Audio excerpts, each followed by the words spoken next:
បើអ្នកធ្លាប់ធ្វើដំណើរតាមផ្លូវចាស់មួយនៅជាប់ព្រៃដែលធ្លាប់ជាសមរភូមិកាលពីជាង50ឆ្នាំមុនសូមកុំឈប់រថយន្តនៅទីនោះក្រោយម៉ោង10យប់ឲ្យសោះខ្ញុំមិនដែលជឿពាក្យចាស់ៗរបស់អ្នកស្រុកឡើយរហូតដល់យប់ថ្ងៃទី18ខែវិច្ឆិកាឆ្នាំ2023ពេលវេលាម៉ោង10:45នាទីយប់នោះខ្ញុំបានឮសំឡេងជើងដើរតាមរថយន្តតែពេលបើកភ្លើងមើលគ្មានមនុស្សសូម្បីតែម្នាក់នេះគឺជារឿងរបស់វិសាលអាយុ32ឆ្នាំជាអ្នកលក់គ្រឿងបន្លាស់ម៉ាស៊ីនកសិកម្មការងាររបស់គាត់តែងតែបើករថយន្តដឹកទំនិញតាមបណ្ដាខេត្តនៅថ្ងៃទី18ខែវិច្ឆិកាឆ្នាំ2023គាត់បានចេញពីក្រុងសំរោងខេត្តឧត្តរមានជ័យក្រោយប្រគល់ទំនិញរួចម៉ោងជិត9យប់ហើយដើមឡើយគាត់គិតថានឹងស្នាក់នៅទីរួមខេត្តមួយយប់ប៉ុន្តែប្រពន្ធទូរស័ព្ទប្រាប់ថាកូនកំពុងតែក្តៅខ្លួនខ្លាំងគាត់ក៏បានសម្រេចចិត្តបើកឡានត្រឡប់ទៅសៀមរាបទាំងយប់អ្នកស្រុកដែលគាត់ទើបជួបនៅហាងបាយមុននោះបានប្រាប់គាត់ថាប្អូនបើទៅយប់កុំកាត់ផ្លូវចាស់នោះឲ្យសោះពេលនឹងឯងគាត់ក៏បានតបវិញថាហេតុអីទៅបងគាត់ក៏បានស្ងាត់បន្តិចរួចក៏បាននិយាយស្រាលថាផ្លូវនោះពីមុនជាសមរភូមិអ្នកបាត់ខ្លួនមិនតិចទេប្អូនអើយគាត់គិតថាគាត់គ្រាន់តែនិយាយរឿងចាស់ពីបុរាណតែប៉ុណ្ណោះ GPS ក៏បានបង្ហាញថាបើកផ្លូវកាត់នោះនឹងចំណេញពេលជាង30គីឡូម៉ែត្រគាត់ក៏បានជ្រើសរើសផ្លូវខ្លីនោះម៉ោង10:30នាទីយប់ផ្លូវកៅស៊ូបន្តិចក៏បានប្រែទៅជាផ្លូវដីក្រហមចាស់ដើមឈើធំដុះសងខាងផ្លូវគ្មានផ្ទះគ្មានភ្លើងគ្មានរថយន្តឆ្លងកាត់មានតែពន្លឺហ្វាឡានរបស់គាត់តែប៉ុណ្ណោះវិទ្យុនៅក្នុងឡានក៏ស្រាប់តែឆ្លងសំឡេងរំខានគាត់បានបិទវាចោលស្ងាត់ខ្លាំងណាស់ស្ងាត់រហូតដល់ឮតែម៉ាស៊ីនឡានរបស់ខ្លួនឯងប្រហែលជា10នាទីក្រោយគាត់ក៏បានឃើញបង្គោលបេតុងបាក់មួយនៅចំហៀងផ្លូវមានអក្សរចាស់ដែលស្ទើរតែមើលមិនឃើញនៅក្បែរនោះមានរណ្ដៅដ៏ធំជាច្រើនដូចរណ្ដៅដែលបន្សល់ពីការផ្ទុះគ្រាប់បែកគាត់មិនបានចាប់អារម្មណ៍នោះទេក៏បន្តបើកទៅមុខតែចម្លែកក្លិនដីសើមលាយជាមួយនឹងក្លិនដែកច្រេះទើបតែផ្ដើមចូលមកក្នុងឡានរបស់គាត់បានបិទកញ្ចក់ទាំងអស់តែក្លិននៅតែមានម៉ោង10:45នាទីយប់រថយន្តក៏ស្រាប់តែរលត់គ្មានសញ្ញាអ្វីទាំងអស់គាត់ក៏បានបើកសោម្ដងទៀតមិនឆេះម្ដងទៀតគឺនៅតែមិនឆេះម្ដងទៀតគឺនៅស្ងៀមពេលនោះគាត់ក៏ចុះពីឡានយកពិលដើរមើលជុំវិញគ្មានអ្វីខុសធម្មតានោះទេពេលដើរត្រឡប់មកវិញគាត់ក៏បានឮសំឡេងជើងដែលដើរនៅលើផ្លូវក្រហមមិនលឿនមិនយឺតដូចជាមាននរណាម្នាក់ដើរមកពីក្រោយគាត់បានបង្វិលពិលភ្លាមតែគ្មាននរណាម្នាក់សោះមានតែធូលីដីដែលហុយតាមខ្យល់តែប៉ុណ្ណោះគាត់បានគិតថាប្រហែលជាសត្វតែពេលដែលគាត់ដើរវិញសំឡេងនោះក៏ដើរតាមវិញគាត់ឈប់សំឡេងនោះក៏ឈប់គាត់ដើរសំឡេងនោះក៏ដើរតែពេលបង្វិលខ្លួននិងបញ្ចាំងពិលគឺគ្មានអ្វីទាំងអស់បេះដូងរបស់គាត់ចាប់ផ្ដើមលោតខុសធម្មតាគាត់ក៏បានរត់ឡើងលើឡានវិញអង្គុយដកដង្ហើមធំរួចក៏បានសាកបញ្ឆេះឡានសាជាថ្មីគួរឲ្យចម្លែកម៉ាស៊ីនក៏បានឆេះភ្លាម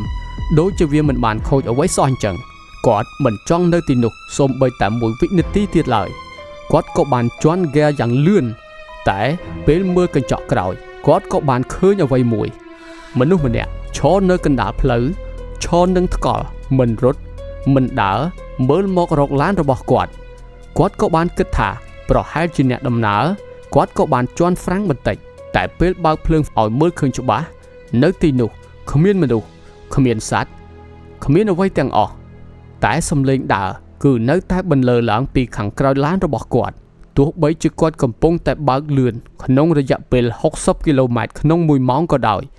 ហើយនោះគ្រាន់តែជាការចាប់ផ្ដើម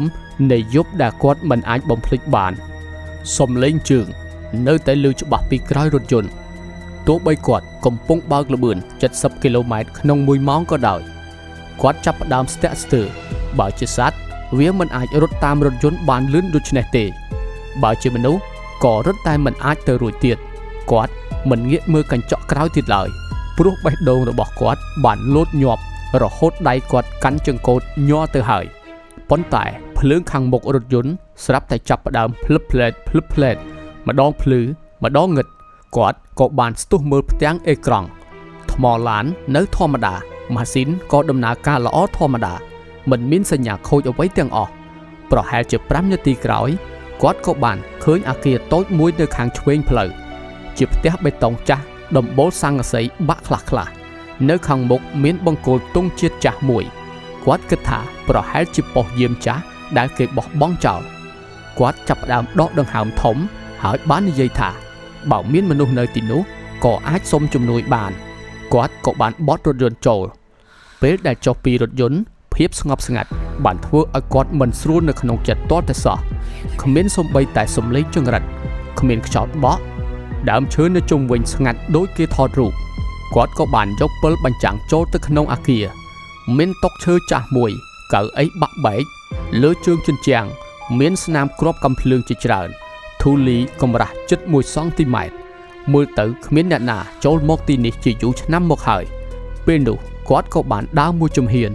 ក៏ស្រាប់តែឃើញរូបថតចាស់មួយបានធ្លាក់នៅក្រោមតុគាត់ក៏បានរើសវាឡើងជារូបបរិសុទ្ធ5នាក់ស្លៀកពាក់ឯកសណ្ឋានជាទាហានចាស់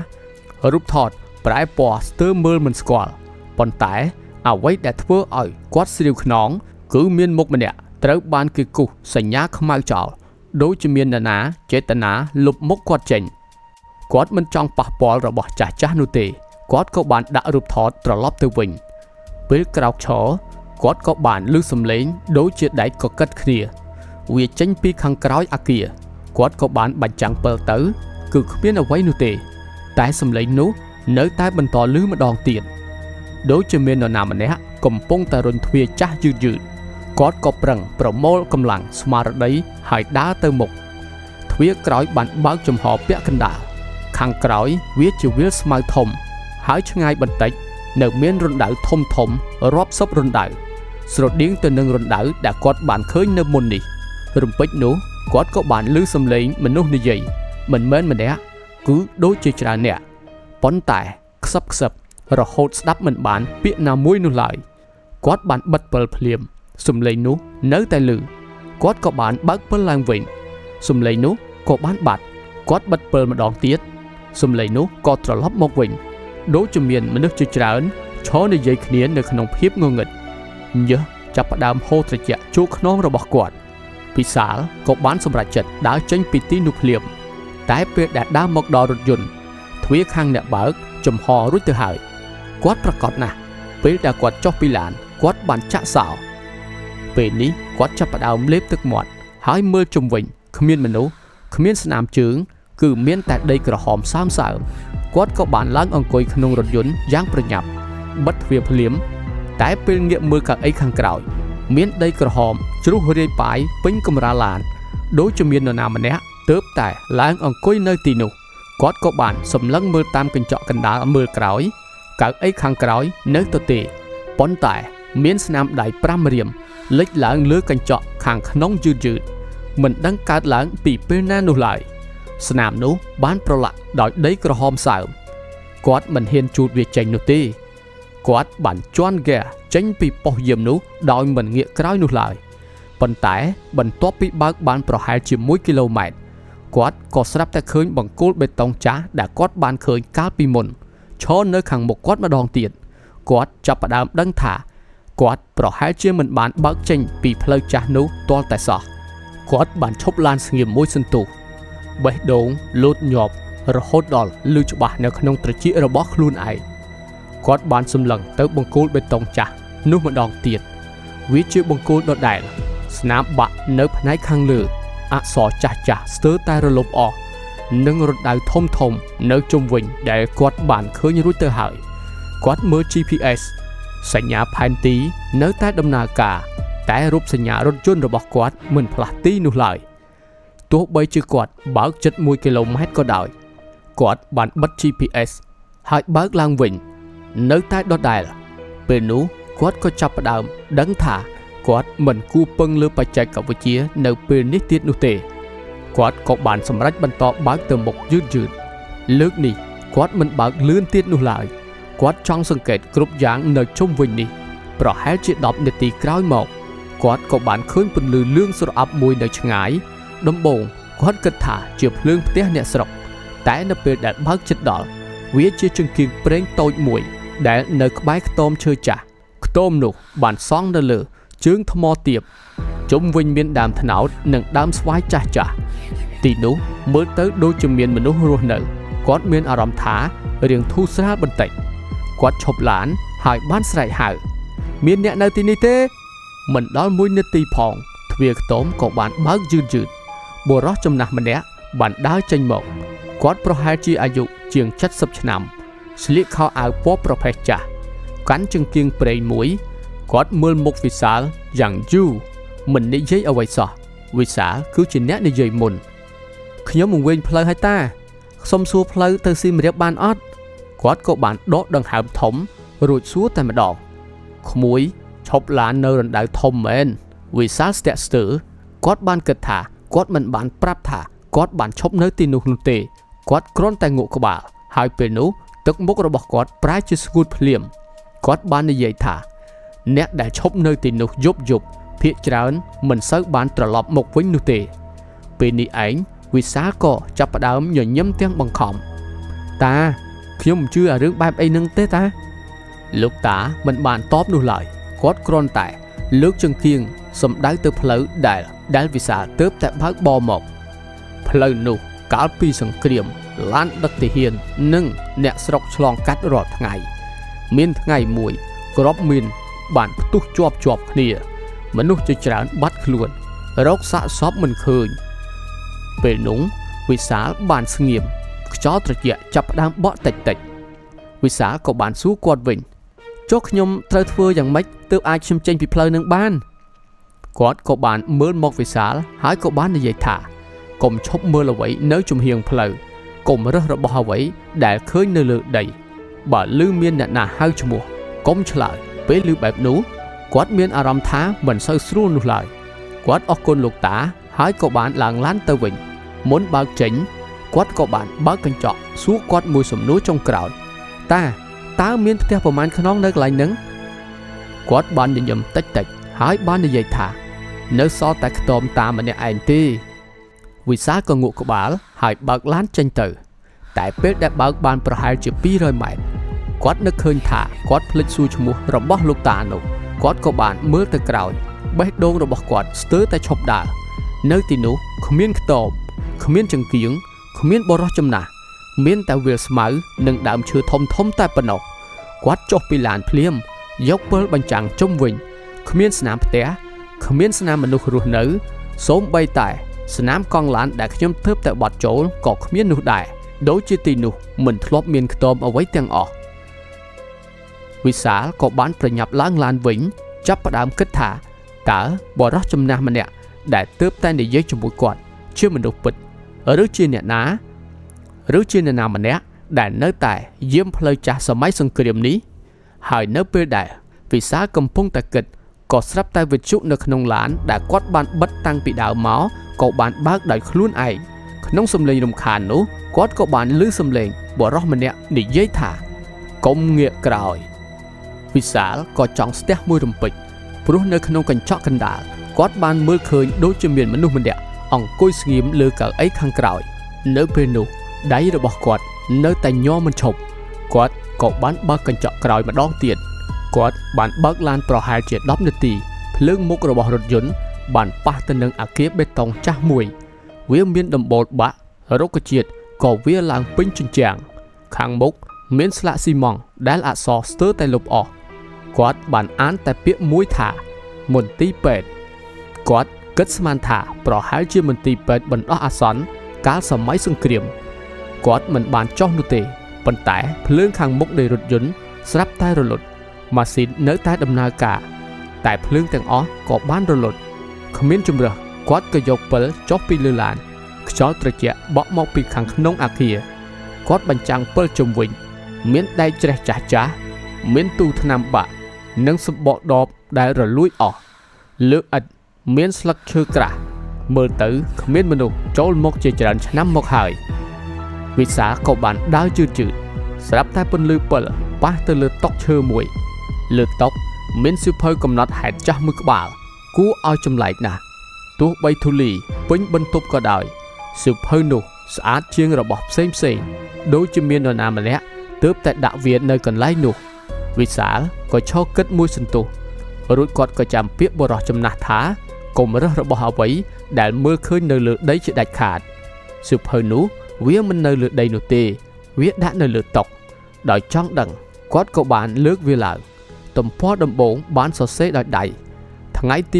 21ខែមិនិនាឆ្នាំ1972ថ្ងៃនេះមានអ្នករបួសជាច្រើនអ្នកត្រូវបានដឹកមកថ្នាំអស់ទឹកអស់យើងធ្វើបានតែជួយតាមលទ្ធភាពប៉ុណ្ណោះគាត់ក៏បានបើកទំព័របន្ទាប់យប់នេះមានអ្នករបួសម្នាក់បាននិយាយថាគាត់ឮសំឡេងមនុស្សដើរជុំវិញមន្ទីរពេទ្យទាំងដែលខាងក្រៅគ្មានអ្នកណាឡើយពេលនោះវិសាក៏ចាប់ផ្ដើមលាបទឹកមាត់ពាក្យដែលគាត់បានអានស្រដៀងទៅនឹងអ្វីដែលគាត់ទើបតែជួបគាត់ក៏បានបន្តអាននៅទំព័រចុងក្រោយអក្សរនៅទំព័រនោះញ័រដូចជាអ្នកសរសេរកំពុងតែភ័យបានសរសេរថាបើមានអ្នកណាបានឃើញសៀវភៅនេះសូមកុំស្នាក់នៅលើផ្លូវក្រោយម៉ោង 10:45 នាទីយប់ពួកយើងមិនអាចចេញទៅបាននោះទេគាត់កំពុងតែអានស្រាប់តែមានអ្វីមួយធ្លាក់មកពីក្នុងសៀវភៅគឺជារូបថតសខ្មៅមួយសន្លឹក